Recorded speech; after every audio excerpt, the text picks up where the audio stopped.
India میں صرف 18 روز میں 517 کروڑ روپے کا بزنس کرنے والی بالی ووڈ اداکار رنبیر کپور کی نئی فلم اینیمل کسی سرکش جانور کی طرح دوڑے جا رہی ہے، مگر شاید شاہ رخ خان کی ڈنکی اور تیلگو اداکار پربھاس کی سالار بہت جلد اس کے قدم روک سکتی ہیں۔ اگر یہ ہوا تو اینیمل کے ریکارڈ ڈنکی رون دے گا۔ ہدایت کار اور ستارے نئی فلموں میں کھو جائیں گے، جبکہ اس میں دکھایا جانے والا گھریلو تشدد اور خواتین کے خلاف نفرت انگیز رویہ ہمارا منہ چڑھاتا رہے گا۔ اکثریت کے نزدیک اتنا چلتا ہے، جبکہ کچھ لوگوں کے نزدیک یہ بہت زیادہ ہو گیا ہے۔ کیا باکس آفس پر کامیابی کا مطلب ہے لوگ تشدد پسند کرتے ہیں اور یہ سب ٹھیک ہے؟ 28 ستمبر کو رنبیر کپور کے جنم دن پر فلم کا ٹیزر جاری ہوا، جسے بعد میں دبئی کے معروف برج خلیفہ پر بھی پیش کیا گیا۔ ورلڈ کپ کے دوران کرکٹ گراؤنڈ میں اور مختلف ٹی وی شوز پر رنبیر کپور فلم کی مسلسل پروموشن کرتے نظر آئے۔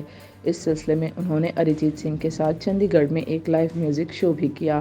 اینیمل میں رنبیر کپور رن وجے کا کردار ادا کرتے ہیں، جس کا تعلق مالدار گھرانے سے ہے۔ وجے کا باپ اپنی کاروباری مصروفیات کے سبب بیٹے کو وقت نہیں دے پاتا اور یوں بچہ بگڑے دل شہزادے کے روپ میں جوان ہوتا ہے۔